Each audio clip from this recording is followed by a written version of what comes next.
kusoo dhawaada caawiya caalamka qodobada wararkeena ugu waaweynna waxa ay kala yihiin dalka Ethiopia waxaa maanta la aasay fanaan caan ahaa oo lagu dilay halkaasi iyadoo rabshadaha ka dhashay dilka fanaankaasi ay ku sii faafayaan guud ahaan waddanka warbixin dheeraad ah iyo waraysiyo ayaanu idinkaga haynaa warar kale caawana waxa ka mid ah Vladimir Putin xukunka ma ku sii nagaan kara saraakiisha doorashooyinka Ruushka ayaa baahiyay in si ballaaran bulshadu u taageertay tallaabo uu wax kaga bedelayo dastuurka dalka dooda khamiista ee caawana waxaanu ku eegi doonaa xeerka matalada gobolka Banaadir ee dhawaan uu mariyay baarlamaanka Soomaaliya kala soo BBC News Somali Television-ka raadiyaha online-ka iyo baraha bulshada halkani waa London caawa iyo caalamka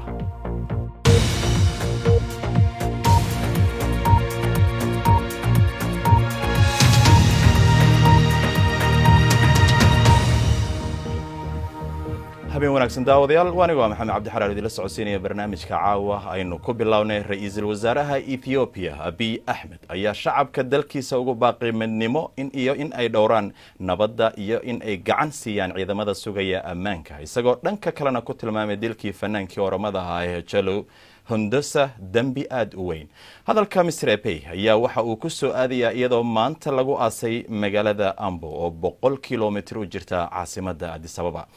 dhinaca kale maalintii saddexaad ayaa qaybo ka mid ah Ethiopia oo ay ku jirta caasimadda waxa ka taagan xiisad iyo isku dhacyo haba ugu badnaadeen gobolka Oromada waxaana la soo sheegayaa in ugu yaraan 80 qof ay ilaa iyo iminka ku dhinteen rabshadahaasi haddaba wariyaha BBC-da uga soo warrama magaalada Hargeysa Sadiq Burmed ayaa la socday xaaladan Ethiopia iyo rabshadaha ka socda toos ayuu uga socday magaalada Hargeysa Sadiq soo dhawow maxaa ugu dambeeyay rabshadaha iyo arrimaha ka socda dalka Ethiopia Maxamed Ustaad sheegtayba 80 qof in ay rabshadahaasi galaafteen ayaa boolisku ay xaqiijiyeen dadkaasi 8 kamida waxa ay ku dhinteen qarax ka dhacay magaalada Addis Ababa Saaka caasimadda dalkaasi Ethiopia ayaa wadooyinkeedu ay haawanayaan iyadoo dadku ay guryaha hoosta ka soo xidheen waxana ay ka cabsi qabaan in ay bartilmaameedsadaan kooxo hubaysan oo diriraya oo isku bartilmaameedsanaya iyaga laftigoodu ku dagaalamaya si qabaliya wararka qaar waxa ay sheegayaan in saaka markii meydka fanaanka Akulu Addis Ababa la rabay in laga qaado in ay jireen dad isku dayay inay hor joogsadaan kuwaasi oo aad u caraysnaa isla marhaantaasina dalbanayay in la sii daayo Jawaar Maxamed oo ka mid ah u dhaqdhaqaaqayaasha qoomiyadda Oromada maxamed ra'iisul wasaaraha Ethiopia Abiy Ahmed oo arrinta rabshadahan ka hadlay ayaa waxa uu sheegay in rabshadahan iyo fanaanka dilkiisu ay ahayd mid lagu doonayay in la isaga hor keeno shucuubta qoomiyadaha kala duwan ee Ethiopia waxaana uu sheegay isagoo arrintaasi ka hadlaya in kuwa dilkan soo qorsheeyay ayna ku faraxsanayn buu yiri isbedelada ka socda dalka Ethiopia waxaana uu sheegay inay shucuubta dadka kiciyaan inay rabeen si dagaal dhexdooda ay uga bilaabmaan maxamedow waxa la soo dhoobay ciidamo gudaha magaalada Addis Ababa iyadoo oo ilaa maanta dad aad u fara badan la xiray oo ku jiro nin fanaan ah oo araahdo nin wariye ah oo aad u caan ah isla marhaantaasina kamid ah dhaqdhaqaaqayaasha dhinaca siyaasadda iyo arrimaha dhaqaalaha ee qoomiyadaha ee Oromada sidoo kale waxa jira baaqiyo maxamedow la soo jeedinayo oo lagu sheegayo in la sii daayo Jawaar Maxamed laftigiisa iyadoo baaqyadaasi ay sheegayaan in xabsiga in lagu sii hayaa ay amniga Ethiopia ay waxyeello weyn u sii geysanayso waa gartay Sadiq Maxamed Burmed aad iyo aad u mahadsantahay waxaana soo gaaraysa in ay saameyn arrimahaas rabshadahaasi ku yeelanayaan Somaliland marka arrimahaas maxaad nooga beerin kartaa Ethiopia iyo Somaliland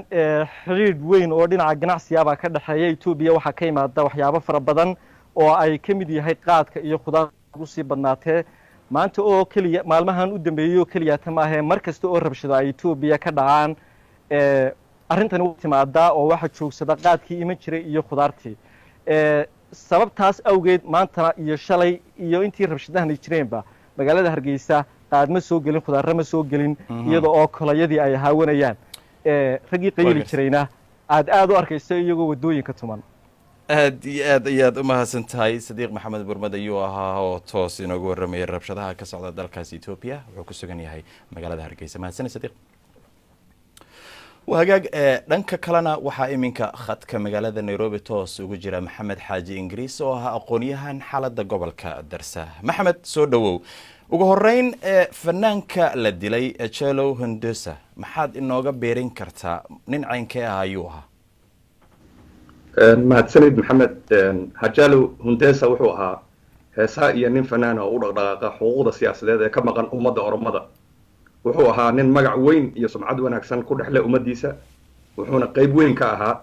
halganka lagaga soo horjeedo caburinta iyo cadaadiska taariikhiyan lagu hayay Oromada. wuxuu halgankaas kaga qayb geli jiray heesihiisa qiirada badan oo ay ugu caansanayd heestii lagu magacaabay maalin jara. waxaa loo arkayay inuu ahaa iftiin iyo shuclad ka dhex shadan halganka Oromada ku jirto. guud ahaan wuxuu ahaa nin codaya dareenka dadkiisa ee ku aadan dulumka xukunka Ethiopia uu kula soo kacay Oromada muddada aad u dheer. waa gartay Maxamed, aad iyo aad ayaad u mahadsan tahay. waxaa jira in isaga iyo qaar ka mid ah madaxda Oromada lagu eedeynayay inay wadeen kicin sida hadalka loo dhigay. maxaa arrimahaas ka jira? wuxuu jaal la ahaa fanaanku hogaamiyaha weyn ee kasoo dhex baxay Oromada ee Jawaar Maxamed. marka fanaanka waxaa la toogtay habeenkii Isniinta soo galaysay. wuxuu ahaa nin activista ama u dhaqdhaqaaqa sidaan tilmaamayba xorriyadda dadkiisa. ilaa iyo hadda marka waxaa la kala garan la'yahay oo carada dadka badan dhalisay cidda dishay. waxaase la rumaysan yahay in lagu dilay shirqool lasoo abaabulay. ra-iisul wasaaruhu Abiy Ahmed isaga iyo xukuumaddiisuba waxay sheegeen ama iska fogeeyeen inay wax luga ku leeyihiin. laakiin ra-iisul wasaaruhu wuxuu eedeeyey gacan saddexaad markuu hadlay oo sida hadalkiisa ka muuqatay uu ku duray dal carbeed. laakiin waxaa jira dad kale oo aaminsan inay ka dambeeyeen taliskii hore ee Tigreega ee TPLF, laakiin wax la xaqiijin kara ma jiraan. marka kacitaanka ay kaceen dadka fanaanka iyo Jawaar Maxamed iyo dad kale oo badanba waxay salka ku haysaa arrimo ka dhex jira Ethiopia gudaheeda iyo Oromada dhexdeeda. waayo halgankii bilowday 2015kii master balanka ayaa loo arkayay inuu dhaliyay ama dhalin doono structural changes xoog leh ama isbedel sal iyo baar ah. laakiinba waxay isku bedeleen wax cosmetic ah, wax macna la sameeynin. marka sanadihii la soo dhaafo dhan waxaa Ethiopia ka socday isu soo baxyo goosgoos ah. soo baxyadaasna waxay ka dhacayeen isgoyska ballaaran ee Meskel Square ee bartamaha magaalada Addis Ababa, meeshaas oo aan ka fogeyn xaafadda Soomaalidu u badan tahay Booli Makail, kuwaas oo aan anigu indhahayga kusoo arkay dhowr jeer sanadihii u dambeeyey. marka dibadbaxa waxaa dhigaya dad Oromo ah oo taageersan Jawaar Maxamed, waxayna garwaaqsadeen in isbedelkaas ay filayeen inay xukun isbedel dhaba keena uu meeshii ka baxay oo aan ay jirin. marka sheekadoodu waxay ku soo ururtay sheekadii gabyaagii weynaa ee la yaabay sadbursigii ka dhacay Soomaaliya xilli hore ee yiri gaajada ka bax baan lahaa ma haddaan galay geerishkeedii. waa gartay. si degdeg ah haddii aan ku weydiiyo Maxamed Xaaji Ingiriis, markii aad xaaladaha dhan eegtay siyaasadda Ethiopia maxay halkay wax ku dambeyn karaan? xaaladda si loo saadaaliyay aad iyo aad u adag tahay marka la fiiriyo dhaqanka iyo taariikhda iyo isbedeladii xoogga lahaa ee Ethiopia ka dhacay. waxaa mudan inaan hoosta ka xariiqno mar walba isbedeladii Ethiopia ka dhaca ee xukun la isku bedelo ama regime change waxay u dhacaan si violence ah taariikhda Ethiopia oo dhan. wax si nabad ah la isku bedelay Abiy Ahmed u horeeyay iyo Dazalan 2018 bisha April markay xukunka kala weydaarsadeen. laakiin waxaa eed badan ka taagan tahay ama grievances dadka Oromada ah in isbedelkii ay filayeen aanu meesha kaga imaan. ummadda Oromada marka waxa aad uga yaabiyey sida aan gabaadka lahayn uu Abiy Ahmed u weeraray mabda'oodii taariikhiga ahaa ee modern Oromo nationalism. halkii marka ra-iisul wasaaruhu wax kala qaban lahaa dareenkay cabireen dadkiisa Oromada ah, wuxuu bilcagsi u ekaaday inuu ku shaqaynayo mabda'ii taariikhiga ahaa ee Oromada oo in la baabi'iyo nidaamka ethnic federalism oo federaal ku salaysan qoomiyad ama ummadnimo. qoomiyad walba ama ummad walba Ethiopia ku noolna ay gaarkeeda isu xukumaysay ilaa iyo sanadkii 1999 markii dastuurka Ethiopia la ansixiyay. nidaamkaas waxay Oromada ku dhaxashay ismaamul u gooni ah. midda labaadna waxay tahay fikradda cusub ee Madamer oo taas daba taala uu la yimid ra-iisul wasaaruhu oo si dadban ugu xaaray dib loogu noqdo habkii Menelik ama tahay Maxamed Xaaji Ingiriis. waqtiga ayaa na soo koobaya. waa mahadsantahay Maxamed. وهجاج نتيجة أفتدا دتك روشكا لقى قاضي أيات tilmaamaysa in ku dhawaad boqolkiiba 8 ay u codeeyeen isbedel in dastuurka lagu sameeyo taas oo Vladimir Putin uu ogolaan karta inuu xukunka sii hayo 16 sano oo kale kuwa ka soo horjeeda Putin ayaa u arka xukun maroor si dhameystiran inuu sameynayo biran xaji daahir ayaa inoo haya dalka ruushka wax waliba way isbedeleen haddana waxba ismay bedelin Vladimir Putin ayaa ku dhaqaaqay wuxuu oran jiray weligii ma sameynayo waxa uu bedelay dastuurka si uu xukunka ugu nagaado laba jeer oo kale ayuu madaxweyne u tartami karaa waxaana uu helay imika cod cadeyn u ah inay dadku sidaasi ku taageerayaan laakiinse kuwa ka soo horjeeda ayaa ku tilmaamay mashruucan Putin wato mid ay ugu yeedheen Putin oo weligaana daadihi iyadoo ay codeyntana ku tilmaameen ruwaayad waa codeyn aan sax ahayn waa xaaladda dhabta ah ee ka jirta dalkan Putin iyo koox saaxiibadiisa iyo shaqaalahooda oo dhammaantood wada musuqmaasuq ah ayaa xukunka si sharci darro ah ku qabsaday waxayna doonayaan in xukunka ruushka ay weligood hayaan qoyska barbaarik ayaa iyagu waxay ka warwarsan yihiin xaaladda waxa ay joogaan goob codka laga dhiibto oo u eg goob caafimaad ruushku dhanka xun ayuu u socdaa dariiqii kalitalisnimada waa maalin murugo waxaa yaraan doonta xorriyadda siyaasadda aad bay noogu xun tahay ilama aha in Putin dantayada uu wado waa inuu xukunka ka dago isbeddelkii ugu weynaa ee muddaxileedka madaxweynaha ayaa lagu dhex aasay qodobo kale wax badan ayaa halkan lagu soo taxay oo ay ka mid yihiin wadaniyadda iyo daryeelka dadweynaha waa la mamnuucayna in dadku ay ka ololeeyaan isbeddeladan inkastoo dhalinyarada goobaha codaynta joogaan noo sheegeen inay khaatiyaan ka joogaan weji qudhoo Kremlinka soo fadhiya haddana natiijada soo baxaysa shaki kumuu jirin waxaa la isweydiinayaa ma laga yaabaa in la arko arrimo sidan oo kale ah marka dambe waxay noqon kartaa unbaa la leeyahay dastuur cusub dooda khamiista ayaana noo soo socota qadirna shahaadabadeed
wali waxaad daawanaysaan caawa iyo caalamka waaniga waa maxamed cabdi xaraare balaadin xasuusiyo qodobada caawa wararkeena ugu waaweyn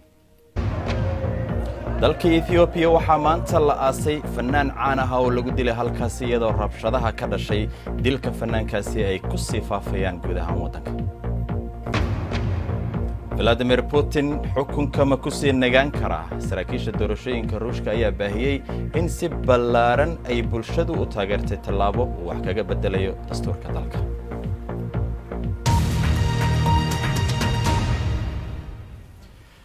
وهجاج xildhibaanada golaha shacabka ee baarlamaanka federaalka Soomaaliya ayaa si aqlabiyad leh u ansixiyay in gobolka Banaadir uu matala 13 xubnood ku yeesho aqalka sare ee baarlamaanka dalka Soomaaliya tallaabadani ayaa ka dhigaysa in aqalka sare ay tiradiisa guud noqon doonto 67 xildhibaan halka markii hore uu ka ahaa 54 xildhibaan oo maamul goboleedyada matalay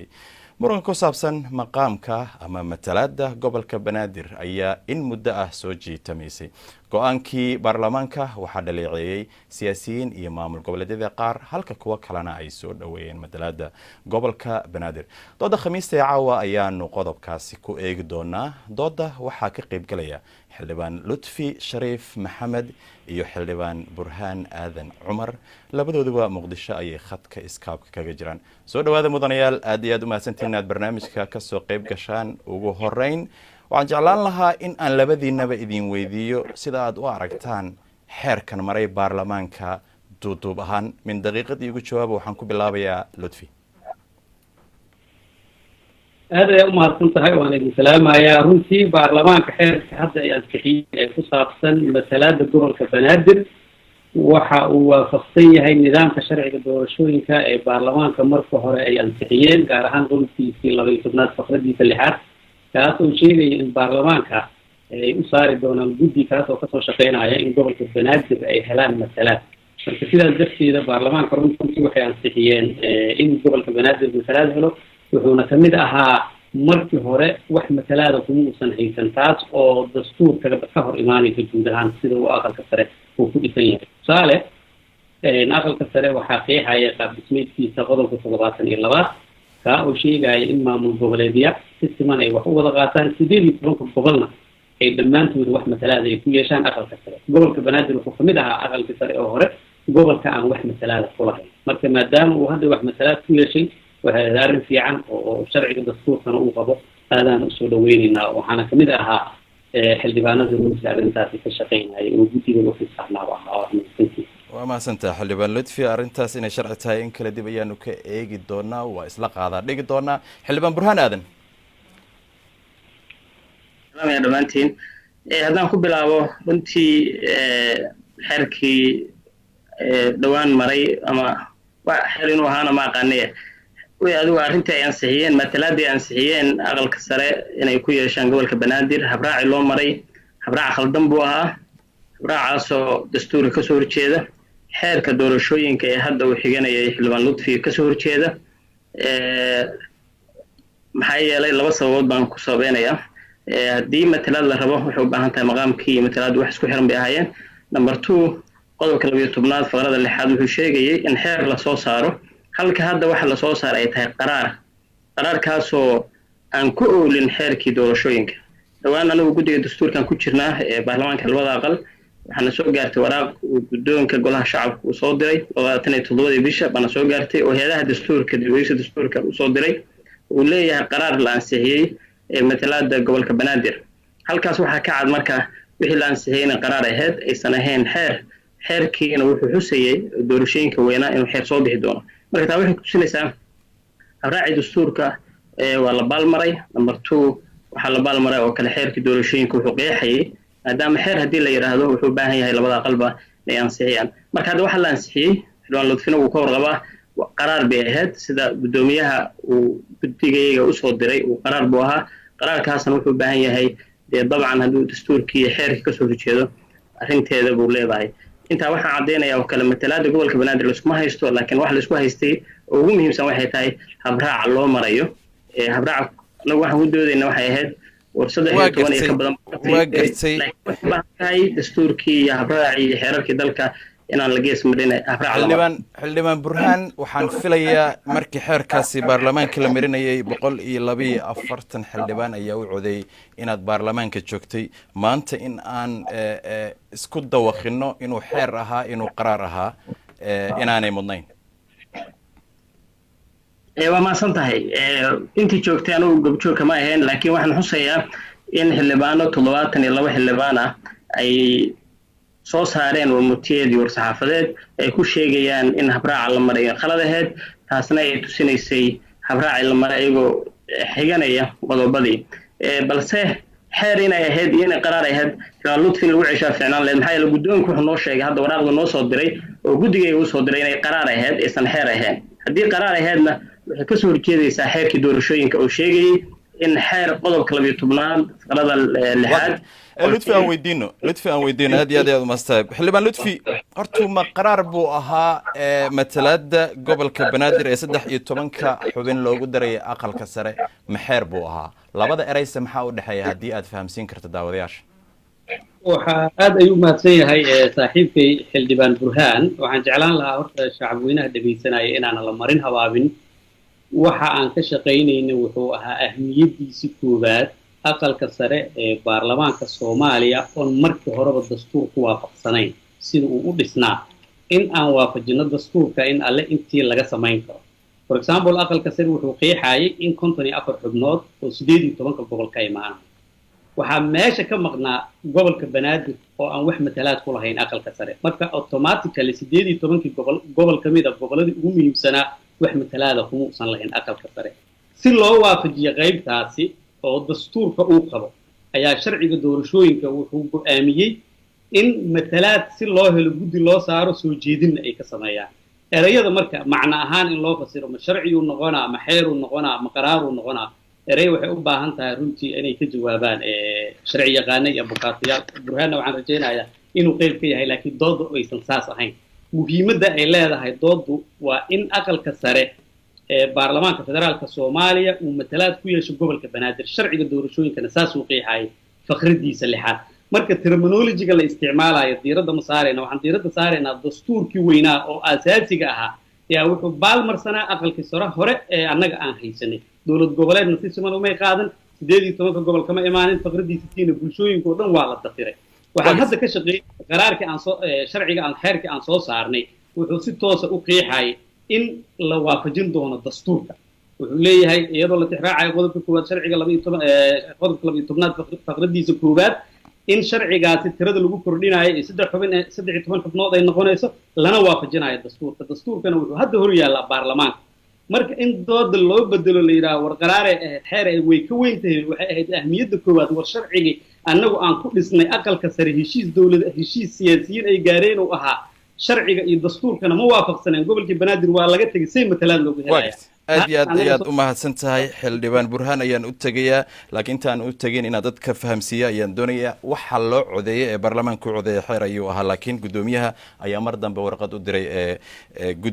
guddiga khaaska ah ee dastuurka si ay xeerka u waafajiyaan warqadaasna qaraar ayay ahayd xildhibaan burhaan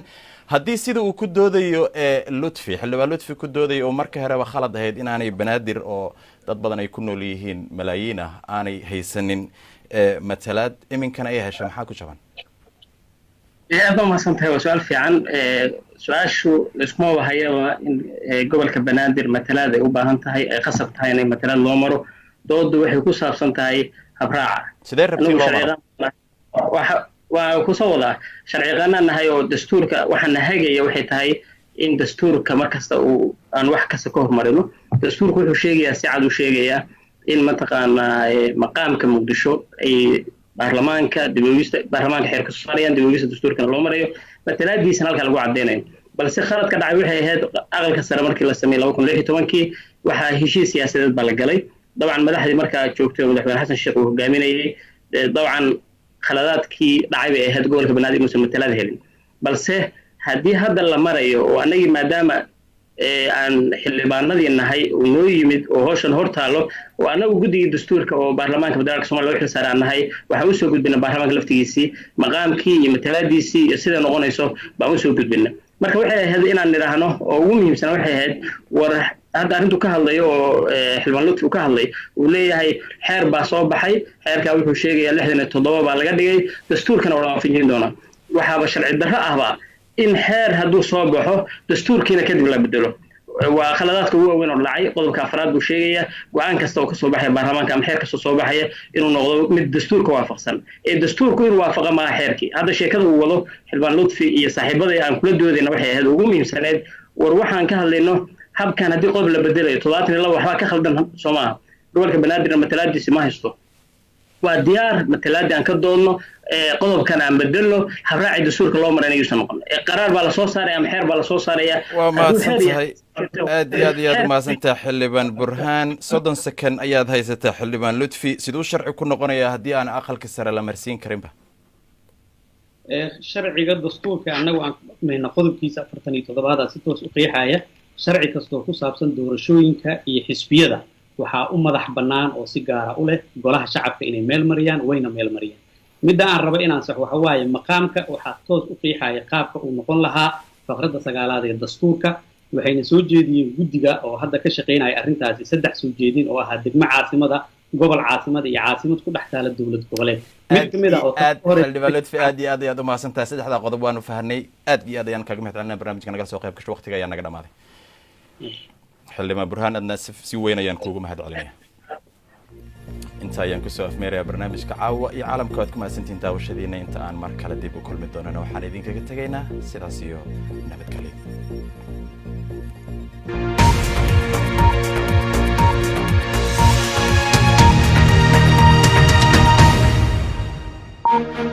Thank you.